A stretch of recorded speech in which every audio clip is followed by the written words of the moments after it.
Hey everybody, let's just jump right in. In terms of weight loss, I'm actually up in total. I'm up about 6 pounds from my low weight while I've been on Weight Watchers. I am pretty upset about that.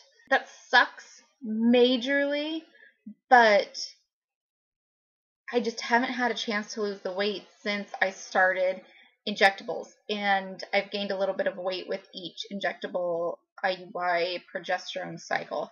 And this cycle I did gain more weight the last 2 cycles because I have been on a double dose of progesterone. So having said that, let's just jump right into my cycle update. I'm 15 days past ovulation and IUI. Negative as negative can be. So I called my doctor to see if she wanted me to do blood work, and she said, you know, if you got a negative yesterday, you got a negative today, is there anything else going on? And I said, you know, I've done a couple cervix checks, and when the progesterone comes out, because the progesterone comes out on her fingers, it's really gross, it is tinged pink, and I do feel like my cycle is coming on. And she said, then there's no reason to spend the money on blood work. He's going to tell you what you already know. So let's plan for next cycle. And I said, well, we're not doing another IUI. So next step would be IVF, and we aren't there financially yet. So we have to take a break and save for IVF. That's where we are at with this cycle. Just waiting on AF at this point. So that's it. Our last IUI cycle failed. Talking to her today, she said, you know, with how things are going, I don't think you actually got pregnant in February.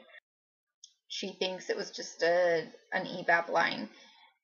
Just judging by my body and how it's been working the last few cycles. And that could be wrong, but I have a feeling she might be right, mostly because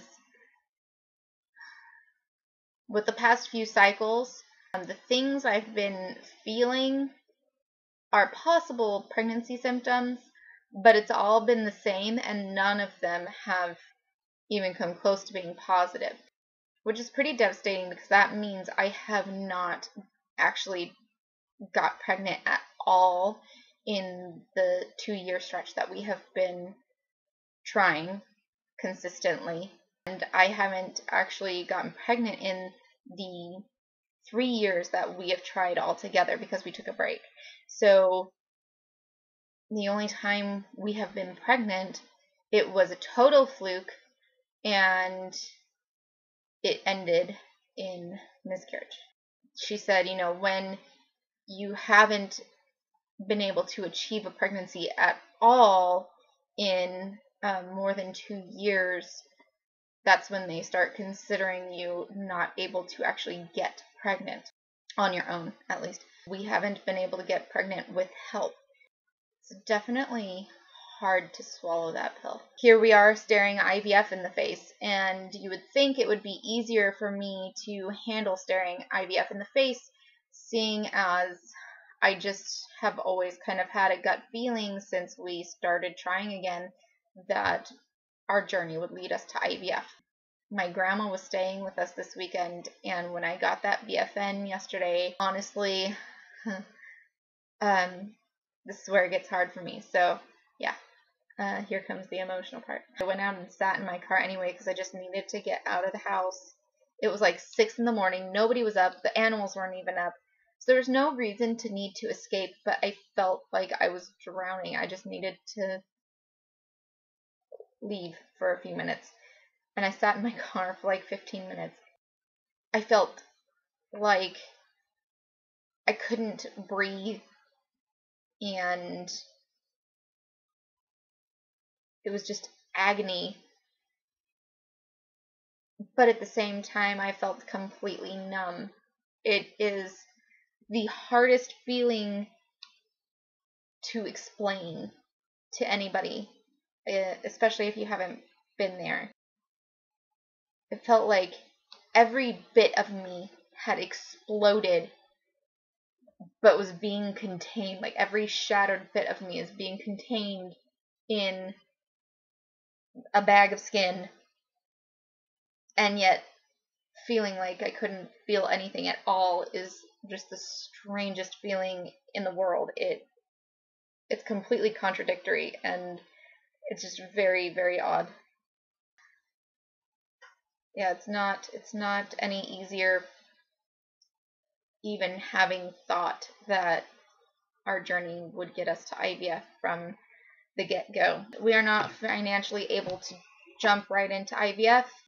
My husband doesn't necessarily love our RE office, so we're talking about finding a different clinic for IVF. We're looking at possibly doing specific IVF clinics. There are a few around here. There should be more for where we live. There should be more, but there aren't. So we are going to try and do some consultations. Most doctors around here will do a free consultation session with you, so you can meet them, see if you like them, see if they'll work with you with your case. We've got options in terms of IVF. People have asked me whether I will consider other things such as adoption and surrogacy. Let's talk about surrogacy first. So surrogacy is not something that we are necessarily looking into, and I say it like that just because surrogacy is really expensive if you don't have a friend or family member willing to do it for you just out of the kindness of their heart. Most people who do surrogacy and it's not a friend or family member doing it out of the kindness of their heart are expecting compensation, and compensation for surrogacy is a lot of money. So when you're considering IVF cost plus surrogacy cost plus their medical expenses, it's a lot of money. We're willing to explore other options for ourselves, for our family, so we probably won't go with surrogacy. There is somebody in my family who has said she would be a surrogate for me at some point, but for one, I'm not sure she would anymore. For two, everyone in my family, this is going to sound absolutely horrible, but everybody in my family holds things above your head. If they have done you a favor, even if it is the littlest, tiniest favor, open the door for you even, they hold it above your head the next time you need something, or the next time you're being rude to them, or whatever it is, they hold it above your head. Well, you know, I opened the door for you 2 weeks ago. You should really do this for me. So the bigger the favor, the longer and the more often they hold it over your head. And that's true for almost everybody in my one side of the family. And that is something really big to have held over your head. And I just don't want that. I don't want that. I'm not willing to put up with that for the rest of my life, because that will go for the rest of my life. And in all honesty, I think it's really hard to consider surrogacy anyway, but I don't think personally I could handle having a friend or my sister or my cousin having my pregnancy for me. I don't think I could handle that.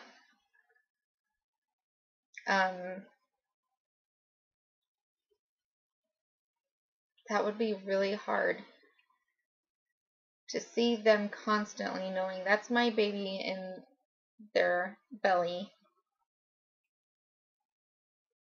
Them knowing what it feels like to have my baby kicking inside of them, and just having those memories of my child years and years down the line. I don't think I could personally handle that. Anyway, I would definitely, if it wasn't so expensive, I would definitely consider a surrogate. Cost-wise, that's probably not in the cards for us. We will pursue IVF. We just need to save more money. Will we consider adoption? Yes. We are actually, as we are saving for IVF, we will be trying naturally. I doubt it will happen. Who knows? Maybe we'll have a miracle baby, miracle surprise baby. And in a different video, I will be going into what we will be doing trying naturally. I just don't want to get into that right now because I'm super depressed about a BFN. We are looking into all of our options for adoption. We are looking into, along with IVF, we are looking into IVF and adoption in other countries. We are looking into adoption from foster care, not fostering. My husband does not want to foster. He doesn't think he can handle taking kids on for a certain amount of time and then having them get adopted parents and being adopted out. I think he can handle that, and I fully respect that. We have looked at adopting from foster care. We have looked at personal adoption. We have looked, so that's all things we're considering, and we are starting that process now. So right now what we are doing in terms of adoption processes, if you were interested, I will get into in another video because this one is getting long. So let me know what you're interested in, and I will make videos about that. So that's my update. Sorry, it sucks. I know we all get pretty connected to each other here and are really just kind of, it just sucks to keep bringing you all bad news. Yeah. Let me know what you want to know, and I will share more. I will talk to you ladies later. Bye.